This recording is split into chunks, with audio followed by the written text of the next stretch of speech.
Hola, bienvenidos al último programa de esta serie de religiones. Hemos querido compartir con ustedes la idea acerca de lo que son las religiones, hablando específicamente del cristianismo, la religión cristiana, algo que hemos descubierto a lo largo de estas transmisiones, es que la religión cristiana no es una religión, sino es un conjunto de grupos que pueden llegar a ser cientos o miles, distribuidos entre denominaciones y sectas. En el cuadro que hemos preparado para ustedes, dentro del cristianismo, dividimos al cristianismo en dos grandes grupos: denominaciones, que es un grupo dentro de una religión que hace especial énfasis en ideas y prácticas que los diferencian de otros grupos, pero que conservan las ideas fundamentales de una religión. Por otro lado, tenemos las sectas. Una secta es un grupo religioso extremo que con sus ideas y prácticas pretende aislar a las personas de su entorno social. Ser cristiano el día de hoy es simplemente creer en Jesucristo y aceptar la autoridad de la Biblia como libro inspirado por Dios. Sin embargo, dentro del cristianismo existe un gran número de grupos, miles de grupos, entre denominaciones y sectas. Cada grupo tiene características especiales que los diferencian de los demás. Algunos al cantar aplauden o levantan las manos, utilizan instrumentos como la batería o como la guitarra. Otros enfatizan el hecho de utilizar el órgano o el piano. Otros se diferencian por la forma en la que se organizan o por alguna característica especial en cuanto a la enseñanza de la Biblia. Sus diferencias son doctrinales, sus diferencias son de práctica, sus diferencias son a veces en la forma de gobierno. No quiero decir que unos están mejor que otros, que unos son buenos o malos. Existen muchos grupos cristianos y cada grupo busca diferenciarse de los demás. Sin embargo, cuando vamos a la Biblia, encontramos algo muy especial. He dicho que todos los grupos cristianos toman la Biblia como base de autoridad. Ya en la práctica, cada grupo cristiano, cada denominación, cada secta, le asigna un valor diferente a la Biblia. Hay grupos en los que la Biblia es su única norma de autoridad y hay grupos en los que la Biblia no es la única norma de autoridad. Está la palabra del líder o del profeta, o hay otro libro además de la Biblia que tiene autoridad. No todas las comunidades le dan la misma autoridad a la Biblia. Algunas le dan más peso al Antiguo Testamento que al Nuevo. Otras le dan más autoridad al Nuevo. Incluso algunas desdeñan por completo el Antiguo Testamento. Pero lo cierto es que si todos los grupos que nos llamamos cristianos reconocemos a Jesucristo como nuestro Señor y Salvador y además reconocemos la Biblia como la autoridad, hay una palabra en la Biblia que me gustaría compartir con ustedes. El pasaje se encuentra en Juan capítulo 13. Juan capítulo 13, versículo 33 en adelante. En Juan capítulo 13, versículo 33 dice, está hablando Jesús: Hijitos, aún estaré con vosotros un poco. Me buscaréis, pero como dije a los judíos, así os digo a vosotros: a donde yo voy, vosotros no podéis ir. Un mandamiento nuevo os doy, que os améis unos a otros como yo os he amado, que también os améis unos a otros. Fíjese lo que dice el versículo 35. En esto conocerán todos que sois mis discípulos, si tuviereis amor los unos con los otros. Este es el punto central de toda esta idea de compartir con ustedes este tema de las religiones. Hay muchas religiones, cada quien cree tener la razón, incluso algunos tratan de violentar a las otras religiones a favor de ellos mismos. Jesús dijo que el gran mandamiento que nos dejaba era el amor unos a otros. Y Jesús dijo que en esto sabrían todos que somos discípulos de Jesús, porque nos amamos unos a otros. Durante mucho tiempo, los cristianos nos hemos estado enfocando o preocupando acerca de lo que nos distingue de otros grupos cristianos. Nosotros no somos como aquellos, nosotros no hacemos esto. O enfatizamos el aspecto positivo, nosotros sí creemos en esto, nosotros sí hacemos en esto. No estoy restándole importancia a la sana enseñanza de la Biblia. Creo que es muy importante que una congregación estudie la palabra de Dios y se someta a la autoridad de la Biblia. Creo que es muy importante tener una enseñanza clara, profunda y exacta de lo que dice la Biblia. Pero vean ustedes que la característica fundamental que debe caracterizarnos como un grupo cristiano es que existe amor entre nosotros. Lo que está diciendo Jesús es que el mundo sabrá que nosotros somos un grupo de cristianos porque nos amamos unos a otros. Y en primer lugar, esto significa que yo no puedo ser cristiano en aislamiento. Yo no puedo decir que yo soy cristiano porque yo agarro mi Biblia y yo busco a Dios a mi manera. No. Ser cristiano significa ser parte de una comunidad. Esta comunidad pueden ser 2, 3, 5, 20, 200 personas, el número no importa. Jesús dijo, donde estén 2 o 3 personas congregadas en mi nombre, ahí estoy yo en medio de ellos. El principal énfasis de una congregación que se quiera llamar cristiana debería de ser la fraternidad. Esta fraternidad, nos dice la primera carta de Juan en su capítulo 4, surge del amor a Dios. Juan 3:16 dice, porque de tal manera amó Dios al mundo que ha dado a su Hijo unigénito, para que todo aquel que cree en Él no se pierda, mas tenga vida eterna. Dios nos ama. Ser cristiano significa aprender a disfrutar del amor que Dios nos está brindando. Ser cristiano implica aprender a amar a Dios, ser recíprocos con ese amor que Dios nos tiene. La idea fundamental de la salvación es que nosotros podamos aprender a disfrutar el amor de Dios y podamos aprender a amar a Dios. De esta manera obtenemos una relación con Dios. Jesús dijo que esta es la vida eterna, conocer a Dios. Y la palabra conocer habla de una relación íntima. Cuando se ha establecido esta relación con Dios, fruto del estudio de la palabra, surgirá de manera espontánea, de manera natural, como fruto de esa relación, la relación entre nosotros.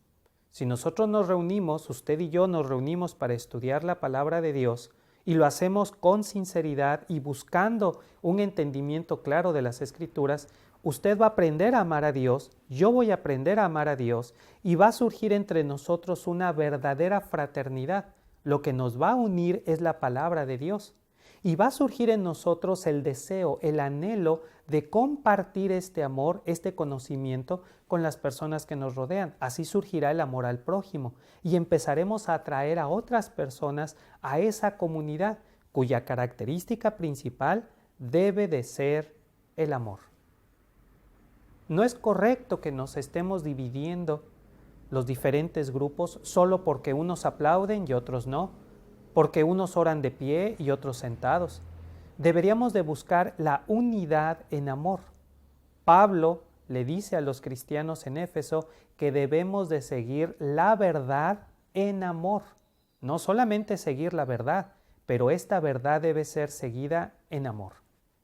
Quiero contarles una historia que nos va a ayudar a entender cuál era la idea de Jesús cuando habló de iglesia.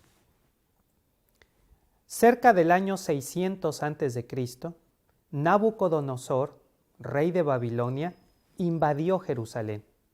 Invadió la ciudad de Jerusalén, destruyó la ciudad, la incendió por completo y se llevó a la población cautiva hasta Babilonia. En Babilonia, el rey Nabucodonosor instaló a los judíos en un barrio, el barrio judío. Babilonia tenía mucha población extranjera. Varios pueblos que se habían rebelado contra el imperio de Babilonia habían sucumbido ante el ejército de Nabucodonosor y los que sobrevivieron vivían en colonias alrededor de Babilonia. Durante 70 años, el pueblo judío vivió en Babilonia, en una colonia, y no eran esclavos. Ellos allí podían comerciar, trabajar, interactuar en la ciudad, pero estaban lejos de Jerusalén. Los judíos sabían que no podían adorar a Dios en el templo de Jerusalén porque ni siquiera estaban en Jerusalén. Así que, de manera espontánea, en algún momento de estos 70 años, los vecinos de una cuadra de la colonia judía se empezaron a poner de acuerdo. Oye, ¿por qué no nos reunimos el viernes en tu casa? Los vecinos y yo vamos a tu casa y nos reunimos. Recuerden que los judíos siempre han observado el Sabbat. El Sabbat judío comienza el viernes al ponerse el sol. Dura toda la noche del viernes, todo el día sábado, y cuando se pone el sol el día sábado termina el Sabbat. Entonces los judíos, que ya tenían la costumbre de guardar el Sabbat, empezaron a buscar la manera de estar juntos. Vamos a reunirnos en tu casa y hacemos ahí una reunión y oramos unos por otros, cantamos salmos. Y pues si alguno de nosotros se sabe alguna historia bíblica o sabe algo de las Escrituras, pues que lo comparta con los demás. Regularmente la persona que hacía este trabajo era la persona de mayor edad. Aquellos que se acordaban de cuando iban al templo o cuando oían a los sacerdotes o que se acordaban de las grandes predicaciones de los profetas, ellos compartían con la gente joven, la que nació en Babilonia, qué era lo que hacían en Jerusalén. A estas reuniones se les llamó sinagoga. Una sinagoga es una palabra hebrea que significa congregación, grupo de personas que se reúnen para adorar a Dios. Así nació el concepto de sinagoga. Cada viernes, de manera más o menos espontánea, se reunían las personas para orar, cantar y estudiar las Escrituras. Con el tiempo fueron adquiriendo estructura, orden, y a las personas que se dedicaban a enseñar la palabra se les empezó a llamar presbíteros o ancianos, aludiendo al hecho de que eran las personas de mayor edad, pero también al hecho de que eran las personas de mayor experiencia en asuntos espirituales.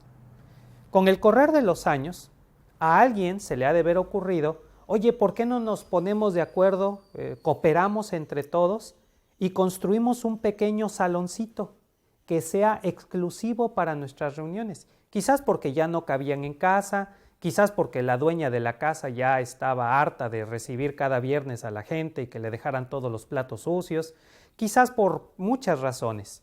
El caso es que empezaron a construir pequeñas construcciones, era un cuarto cuadrado para recibir a todos los miembros de la sinagoga. Y como pasa muchas veces, las palabras van cambiando su significado por el uso que se les da. A la construcción se le empezó a llamar sinagoga, aunque originalmente sinagoga significaba el grupo de personas que se reunían. Después de los 70 años de cautiverio, el pueblo de Israel tuvo la oportunidad de regresar a Jerusalén y reconstruir la ciudad. Las grandes historias de la reconstrucción de Jerusalén y del templo se encuentran en los libros de Esdras y Nehemías, y también algo en Crónicas. Ellos regresaron a reconstruir a Jerusalén, reconstruir el templo, restablecer el sacerdocio, pero estaba tan arraigado y era tan querida la institución de la sinagoga que los judíos nunca renunciaron a ello. Además, en cualquier lugar del mundo donde hubiera familias judías, se podían integrar para formar una nueva sinagoga. Era tan espontáneo que cuando los judíos se empezaron a dispersar por todo el mundo, a donde llegaban, formaban su sinagoga. Para la época de Jesús, la sinagoga era una institución tan fuerte que rivalizaba con el templo. Recuerden que en la Biblia, en el Nuevo Testamento, los fariseos son los que dominaban la vida de la sinagoga. Claro que para la época de Jesús las sinagogas ya estaban llenas de tradiciones, de prácticas que hacían sin ningún sentido y habían perdido esa espontaneidad original, la de reunirse en fraternidad para orar y estudiar la Biblia. Seguían orando y estudiando la Biblia, pero ya era algo más mecánico. Ustedes deben de saber que los primeros cristianos, los primeros seguidores de Jesús, eran en su gran mayoría judíos. Cuando surgen las primeras congregaciones allá en el libro de Hechos, deben ustedes de saber que en su gran mayoría eran judíos.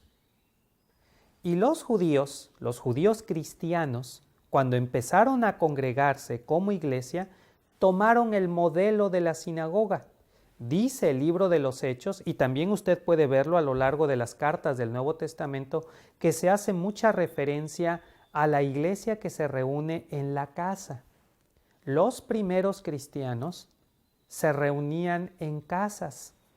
En casa de fulanito, en casa de menganito, se reunían los cristianos. ¿Cuántas personas podrían caber en las casas de aquella época? 10, 20, 30 personas cuando mucho. Esa era una iglesia cristiana, un grupo de personas que de manera espontánea se reunían en una casa. Hombres, mujeres y niños, de manera más o menos informal, se reunían para orar unos por otros, para cantar alabanzas a Jesús y para escuchar las historias de los apóstoles, las parábolas de Jesús, las enseñanzas de la Biblia. Entonces, el modelo de la sinagoga se reprodujo en el de la iglesia. De hecho, la palabra iglesia es una palabra griega que significa asamblea, congregación, pero está traduciendo a su vez la palabra hebrea sinagoga. Aquí es muy importante que usted y yo recordemos que el Nuevo Testamento, aunque fue escrito en griego, fue escrito por personas que tenían una mentalidad hebrea. Es como si hoy yo escribiera en inglés. Escribiría en inglés, pero lo haría con una mentalidad mexicana. Y cualquier americano que leyera lo que yo escribiera en inglés se daría cuenta que quien está escribiendo no nació en Estados Unidos ni tiene la cultura de Estados Unidos, es mexicano. De la misma manera, no debemos de tratar de visualizar el Nuevo Testamento bajo los criterios o definiciones del griego clásico de los griegos. Aunque el Nuevo Testamento fue escrito en griego, fue escrito con una mentalidad hebrea y debemos de explorar en el Antiguo Testamento judío, hebreo, las raíces de los conceptos que aparecen en el Nuevo Testamento griego. Y gracias a Dios tenemos una muy buena ayuda para lograr esto. 200 años antes de Cristo, se fundó la Biblioteca de Alejandría. Bueno, ya se había fundado siglos antes, pero 200 años antes de Cristo, en la Biblioteca de Alejandría, se tradujo el Antiguo Testamento hebreo al griego. Así que a esta traducción se le llama la Septuaginta. La Septuaginta es la primera traducción de la Biblia a otro idioma, en este caso, el Antiguo Testamento hebreo al griego. Así que la Septuaginta es como un puente entre el Antiguo Testamento hebreo y el Nuevo Testamento griego. Algunas personas dicen que la palabra iglesia significa asamblea, en referencia a la asamblea de los griegos que se reunían para debatir y para tomar decisiones acerca de su comunidad. Es cierto que para las asambleas de los griegos se utilizaba la palabra eclesía, pero no es el concepto tomado de los griegos, el concepto está tomado de los judíos. Cuando el Nuevo Testamento habla de iglesia o eclesía, se está refiriendo a una comunidad, a un grupo de personas que se reúne en una casa para estudiar la palabra de Dios. Durante los primeros 300 años del cristianismo, no se construyó un solo templo. Los cristianos originalmente no pensaban en construir templos. Hasta la era de Constantino, el emperador Constantino, es que empiezan a utilizarse templos para la adoración cristiana. Y hay que tener mucho cuidado en esto, porque el principal énfasis de muchos grupos religiosos el día de hoy es construir o preservar una estructura, un templo, cuando en el Nuevo Testamento la idea principal es preservar la fraternidad. Lo importante de un grupo cristiano no es su templo, no es su estructura, no son sus prácticas ni sus tradiciones. Es la enseñanza pura de la palabra de Dios y el amor fraternal. Cuando el Nuevo Testamento habla de iglesia, no habla de una institución, de una organización con jerarquía, organigrama y todo eso. No habla de un templo. No habla de denominaciones o sectas. Habla de un grupo de personas que se reunía en una casa, hombres, mujeres, niños, espontáneamente y quizás un poquito hasta en desorden, pero que buscaban esta fraternidad. Es importante estudiar la Biblia, pero es importante que este estudio de la palabra se dé en el ambiente fraternal de las comunidades en casa. Una iglesia puede tener 100, 200, 500 miembros, siempre y cuando estos miembros sean parte de un grupo pequeño en el que pueden interactuar de manera fraternal, en el que pueden conocerse, porque ser cristiano es tener esta actitud de hermandad, de fraternidad. Dice el Evangelio de Juan que cuando nosotros recibimos a Jesucristo, nosotros recibimos el derecho de ser llamados hijos de Dios. Y esto nos permite ver a los demás miembros de la iglesia como nuestros hermanos. La fraternidad es indispensable para ser hijos de Dios. Es nuestra característica, es lo que nos debe caracterizar como cristianos. Deberíamos hacer a un lado nuestras diferencias, deberíamos de hacer a un lado lo que nos divide y lo que nos separa y empezar a ver qué es lo que nos une.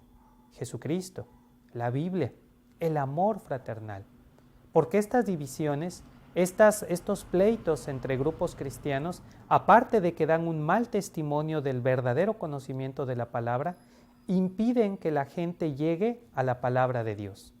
Pareciera que las denominaciones, las sectas, las tradiciones están formando una especie de barrera alrededor de Jesucristo, de tal manera que la gente no alcanza a llegar al verdadero mensaje de la Biblia porque queda distraído por todo eso. A veces la gente dice que es atea, pero sí cree en Dios, solamente que está desilusionada por los excesos de una religión, por los abusos de otra denominación, por intereses económicos o malsanos. Claro que hay todo eso, porque no existe una religión pura, no existe una religión sin defectos, no existe un grupo cristiano que no tenga defectos o fallas. Pero lo importante es darse cuenta que muchas veces nuestra reacción negativa hacia una religión, hacia un liderazgo de una iglesia, está impidiendo que nos acerquemos verdaderamente al mensaje de la Biblia. La idea de Jesús era una idea sencilla, era una idea simple. La idea de Jesús es que 2 o 3 personas se puedan reunir para buscar el conocimiento de la palabra de Dios, que el Espíritu Santo les ilumine para entender las Escrituras y que juntos descubran la verdad. Hay muchas cosas que tal vez no entendemos de la Biblia, pero eso no es porque la Biblia sea un libro misterioso, eso es porque nos falta información. Debemos ser conscientes que la Biblia se escribió hace más de 2000 años en una cultura completamente diferente a la nuestra. Si podemos tener acceso, y es fácil tener acceso a la información de aquella época, podemos de una manera más fácil entender el mensaje de la Biblia. La idea de Jesús era que nos reuniéramos para estudiar la Biblia. Del estudio de la Biblia debe surgir el amor a Dios. No debemos acercarnos a Dios por miedo al infierno o para obtener un premio. Debemos acercarnos a Dios para establecer una relación de amor con Dios, una relación que cambie nuestra manera de vivir, que le dé sentido a nuestra forma de vida.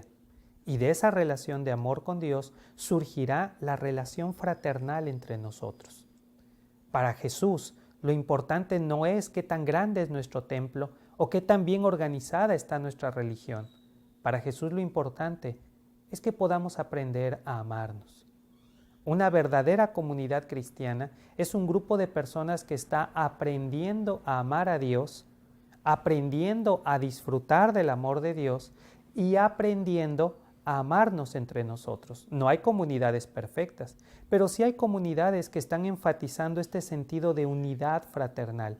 Y esto es lo importante. Claro que tenemos que salir al mundo y decirles que Dios los ama, pero cuando nuestra comunidad está permeada por este amor de Dios, es más fácil que las personas entiendan que Dios les ama.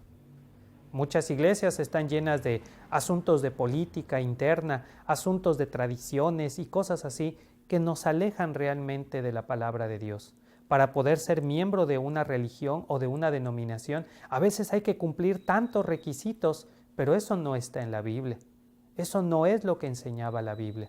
La iglesia debe de ser una comunidad abierta, de puertas abiertas, donde las personas puedan fácilmente entrar y fácilmente descubrir a Dios. Mucho de lo que a usted y a mí nos puede parecer difícil en la vida cristiana podría resultar simplemente la observancia de prácticas y tradiciones que ni siquiera tienen una base bíblica. Quiero compartir otro texto de la palabra de Dios con ustedes que se encuentra en Primera de Juan capítulo 4. En Primera de Juan capítulo 4 tenemos una enseñanza muy importante acerca de lo que nos dice la Biblia. Dice la Biblia, amados, dice en el versículo 7, amados, amémonos unos a otros porque el amor es de Dios. Todo aquel que ama es nacido de Dios y conoce a Dios. Fíjense lo que dice este pasaje. Hay una invitación a amarnos. La misma carta de Juan nos advierte contra falsos maestros que se quieren introducir en la comunidad para distraerla o hacer que la gente se pierda. El amor tiene sus límites. Es muy importante preservar la sana doctrina, o sea, la enseñanza verídica de la palabra de Dios. Pero una comunidad cristiana se debe caracterizar por el amor. Este pasaje está diciendo que si nosotros realmente conocemos a Dios, lo vamos a expresar a través de nuestra actitud de amor fraternal hacia los demás miembros de la iglesia.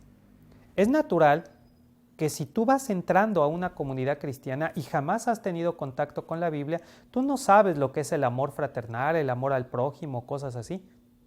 Pero con el tiempo tiene que surgir en ti ese deseo de amar a los hermanos de la iglesia y verlos como tu familia.